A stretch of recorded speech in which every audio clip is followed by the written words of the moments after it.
Hello, this is Father Daniel Kim, Maryknoll Missioner, and welcome to our daily Gospel reading and reflection. Today's Gospel reading is according to St. Matthew, chapter 12, verses 38 to 42. Some of the scribes and Pharisees said to Jesus, "Teacher, we wish to see a sign from you." He said to them in reply, "An evil and unfaithful generation seeks a sign, but no sign will be given it, except the sign of Jonah the prophet. Just as Jonah was in the belly of the whale 3 days and 3 nights, so will the Son of Man be in the heart of the earth 3 days and 3 nights.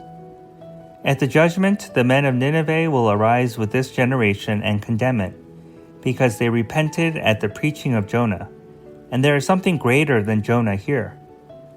At the judgment, the queen of the south will arise with this generation and condemn it, because she came from the ends of the earth to hear the wisdom of Solomon, and there is something greater than Solomon here." The Gospel of the Lord. Praise to you, O Lord Jesus Christ. There was once a man whose village was suddenly inundated by a flash flood. The waters came so suddenly that he barely made it up to his roof. As he was there, he decided to pray to God to have the flood waters subside, and as a sign of his faith, he vowed not to move from his roof, placing his complete trust that God will answer his prayers. As the water level slowly started to rise, there came a rowboat with several members of his village pleading with him to get on. He fervently said he cannot because he made a vow to stay on his roof as a sign of his faith in God.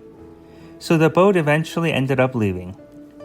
Shortly afterwards, another rowboat came and was met by the same response from the man. It too left, and then a moment later came another boat, with it too being rejected by the man. Right after the third boat left, there was a sudden torrential surge that gushed beyond the level of the rooftop, and the man was washed away and consequently drowned. Upon reaching the pearly gates, the man approached St. Peter and demanded an explanation from God on why his end of the bargain was not met while he remained faithful even to the point of death. Suddenly there was a booming voice that exclaimed, "Remember the 3 boats that came to rescue you? I sent them, but due to your foolishness, you rejected each one. Had you been more open, not only would your life have been saved, but would have realized that no one else from your village perished, and after the floodwaters washed away your house, you would have discovered a chest full of treasure that was buried underneath it." So what this story attempts to teach us is that forcing God to respond in a certain way not only impoverishes our experience of God's expansive love and mercy, but also cuts us off from the very unexpected ways God works in our lives for the glory of all. So thank you for listening to today's Gospel reading and reflection. Please be sure to tune in again tomorrow. Have a blessed and salvific day. If you enjoyed today's Gospel reading and reflection, please make sure that you subscribe wherever you're listening to podcasts. Also, if you know somebody who may find value in today's reading, please make sure that you share it with them.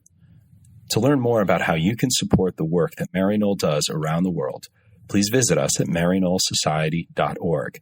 And if you're interested in subscribing to our online magazine, please feel free to visit us at maryknollmagazine.org.